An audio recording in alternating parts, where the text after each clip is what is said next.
Conceptualización del espacio arquitectónico y el desarrollo tecnológico. La Red House y el Arts and Crafts. William Morris fue un artesano, diseñador, impresor, poeta, escritor, activista político, pintor y diseñador británico, fundador del movimiento Arts and Crafts. Morris estuvo estrechamente vinculado a la hermandad prerrafaelista, el movimiento que rechazaba la producción industrial en las artes decorativas y la arquitectura.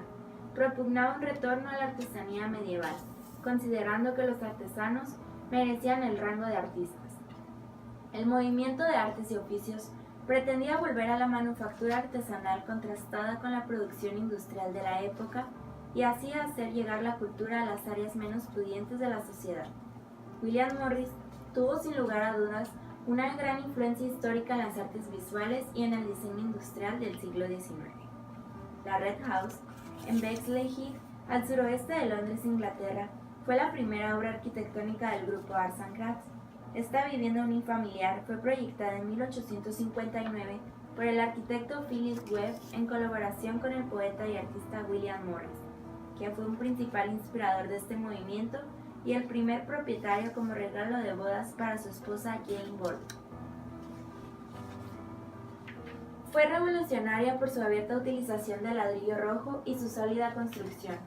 La necesidad de amueblar la Red House dio lugar a la constitución de la famosa firma Morris & Company, con la colaboración de Rossetti, Philip Webb, Maddox Brown, Burr Jones. La firma se convirtió de la mayor importancia para Morris, ya que representaba el intento de reformar una época farisaica por medio de las artes decorativas y reformar las artes mismas. El Arts and Crafts fue un gran movimiento artístico que surgió en Inglaterra en 1880 y se desarrolló en el Reino Unido y Estados Unidos en los últimos años del siglo XIX y comienzos del siglo XX. Inspirado por la obra de John Ruskin, alcanzó su cenit entre 1880 y 1910.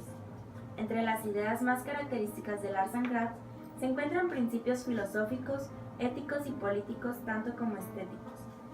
El rechazo de la separación entre el arte y la artesanía. Propone de agrupación de los artesanos en guildas y talleres siguiendo el modelo medieval de trabajo colectivo. Y propone que los trabajos estuviesen bien hechos, bien acabados y con un resultado satisfactorio para el artista y para el cliente. Eclecticismo historicista. La revolución industrial fue la agente que fomentó los principales cambios en la arquitectura y el urbanismo, que tuvo lugar durante la segunda mitad del siglo XIX, ya que surgieron nuevas necesidades que fomentaron el uso de nuevos materiales y la construcción de nuevas tipologías arquitectónicas. Todos estos edificios se construyeron siguiendo distintas propuestas arquitectónicas. Por un lado tenemos los historicismos. El historicismo es esa tendencia arquitectónica que apareció ya a finales del XVIII y que intentó recuperar formas arquitectónicas de otras civilizaciones o antiguas, creando nuevos estilos a los que se les llamó neos. Entre estos estilos o neos están neogótico, neoindio, neoárabe, neochino y neoegipcio. Los historicismos se presentaron como otras de las alternativas a la búsqueda de un estilo que sacara la corriente clásica del callejón sin salida al que había llegado. El eclecticismo tomó sus raíces de la arquitectura historicista, pero tratando de crear un estilo nuevo capaz de romper los rígidos esquemas académicos y permitir mayor creatividad y libertad de diseño y composición. Surgió así la arquitectura eclecticista, que une el conocimiento de la historia del arte con la ciencia y la técnica del momento y que permite la mezcla de elementos procedentes de culturas y etapas diferentes en un mismo edificio. Además de retomar elementos góticos, clásicos orientales, etc., también hizo el uso de los nuevos materiales propios de la revolución industrial: el hierro, el cristal y el hormigón. A comienzos del siglo, el filósofo francés Cousin ya propone este sistema. Thomas Hobbes en 1835 lo hace suyo para el mundo de la arquitectura, pero no se conforma solo con mirar el pasado, sino que aconseja conjugarlos en los presentes e incluso con las posibilidades que surjan en el futuro. Después, con el tiempo, este periodo pasó a llamarse eclecticismo historicista. Mientras tanto, en Escocia, en el año de 1870, surge la Escuela de Glasgow, que se refiere más que a nada al movimiento de artistas y diseñadores residentes de Glasgow, Escocia. Existieron dos grupos relevantes de este movimiento. Uno de ellos fueron las Glasgow Boys y el otro fue el de las Glasgow Girls. Pero ahora vamos a enfocarnos más en uno en particular, ya que fue como se originó este movimiento. El grupo de los cuatro fue un grupo que estaba dirigido por el arquitecto, diseñador y acuarelista Charles Rennie Mackintosh, al que acompañaban su esposa, la pintora y artista del vidrio Margaret MacDonald, su hermana Frances y Herbert McKnight.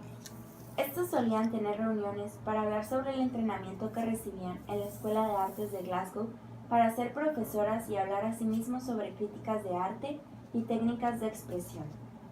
Su principal aporte fue definir el estilo Glasgow o Escuela de Glasgow, que fue la versión británica del Art Nouveau. Este se caracterizó por utilizar formas variadas de rosas, mariposas, figuras humanas alargadas y curvas, además de líneas, contrastes y una paleta de colores que distinguen al estilo de Glasgow. El evento que marcó el fin para este estilo fue la llegada de la Primera Guerra Mundial, ya que después de esto, la inspiración orgánica parecía inaplicable en una sociedad cada vez más industrial. Funcionalismo. Iniciando con el funcionalismo, ¿qué es? El funcionalismo es igual a la evolución de la arquitectura entre 1910 y 1945. Pero el funcionalismo se puede llegar a remontar a siglos pasados, a la tríada del arquitecto romano Vitruvio, donde utilitas va de la mano con la belleza venustas y de la solidez firitas. Esta evolución tuvo mucha influencia en los Países Bajos, la Unión Soviética, Alemania y Checoslovaquia, así como también en Estados Unidos. Un gran ejemplo es la Escuela de Chicago. Esta surge después del incendio de 1871 que arrasa con la ciudad de Chicago.